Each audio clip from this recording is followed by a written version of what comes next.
Hello दोस्तों, solid state physics के lecture number 2 में आपका स्वागत है। हमने लेक्चर नंबर 1 में सॉलिड के स्ट्रक्चर के बारे में थोड़ा सा डिस्कस किया था। अब हम लेक्चर नंबर 2 में सॉलिड्स की बॉन्डिंग के बारे में थोड़ा सा डिस्कस करेंगे। आपको जैसे पता ही है, सॉलिड्स में जो बॉन्डिंग होती है उनमें कोई ना कोई फोर्स तो लगी रही होगी, वो आपस में तभी बाइंड हैं। कुछ उनमें इंटर एटॉमिक या इंटर मॉलिक्यूलर फोर्सेस होंगी जो उन्हें बाइंड करके रख रही हैं एक दूसरे से। आज उनके बारे में थोड़ा सा डिस्कस करेंगे। छोटी क्लासेस में आपने दो फोर्सेस के बारे में सुना होगा, कोहेसिव फोर्स और एडिसिव फोर्स। चलो मैं आपको थोड़ा सा बता देती हूँ दोनों फोर्सेस के बारे में। कोहेसिव फोर्स वो होती है force between molecule of same substance. जब सेम सब्सटेंस के बीच में फोर्स लगती है तो उसे कोहेसिव फोर्स बोलते हैं।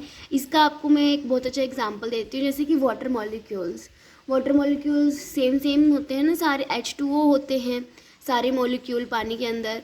तो वो जो उनके बीच में अट्रैक्शन होता है, उनके बीच में जो फोर्स होती है वो होती है कोहेसिव फोर्स। सेकंड है आपके पास एडिसिव फोर्स। एडिसिव फोर्स में होता है जब मॉलिक्यूल में फोर्स जो होती है डिफरेंट सब्सटेंस की होती है। इसके पास आपका जैसे एग्जांपल है, जैसे मैं ग्लास में पानी डालूँ तो उनके बीच में भी फोर्स होगी, या पेपर और ग्लू को चिपका दूँ उनके बीच, मतलब डिफरेंट सब्सटेंस है लेकिन वो उनके बीच में फोर्स तो लग रही है। जैसे मैं ब्लैक बोर्ड से चॉक पे लिख रही हूँ तो उसके बीच में क्या हुई, एडिसिव फोर्स हुई। आपके पास जो नेचर में है दो टाइप की फोर्सेस होती हैं, अट्रैक्टिव और रिपल्सिव। जो इंटरमॉलिक्यूलर फोर्सेस होती हैं मॉलिक्यूल्स या एटम्स के बीच में, वो उनका जो है दोनों नेचर होता है, अट्रैक्टिव नेचर भी और रिपल्सिव नेचर भी। अब मैं आगे आपको बताऊंगी कैसे अट्रैक्टिव और रिपल्सिव नेचर है। सबको स्ट्रक्चर ऑफ एटम तो याद ही होगा। बीच में न्यूक्लियस होता है जो पॉजिटिवली चार्ज्ड होता है, और ये आपके शेल्स होते हैं, और शेल्स में आपके पास ये इलेक्ट्रॉन्स होते हैं जो कि नेगेटिवली चार्ज्ड होते हैं। न्यूक्लियस आपका पॉजिटिवली चार्ज्ड होता है। ये था आपका थोड़ा सा स्ट्रक्चर ऑफ एटम के बारे में। अब हम इनिशियली ये कंसीडर करेंगे कि आपके पास जो दो एटम हैं वो एक दूसरे से बहुत दूर हैं, तो इनके बीच में कोई इंट्रैक्शन नहीं हो रहा है। आपके पास अब सेकंड केस आएगा जब हम इस एटम को थोड़ा सा एक दूसरे के क्लोज लाएंगे। आगे देखते क्या बनेगा।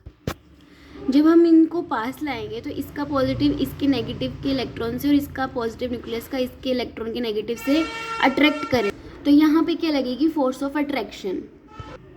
लेकिन आपको पता है यहाँ पे इलेक्ट्रॉन नेगेटिव भी हैं शेल्स में, लेकिन तो ये इलेक्ट्रॉन जो है वो रिपल्सिव फोर्स भी यहाँ पे लगेगी। तो यहाँ पे बहुत अट्रैक्टिव और रिपल्सिव फोर्स लगेगी।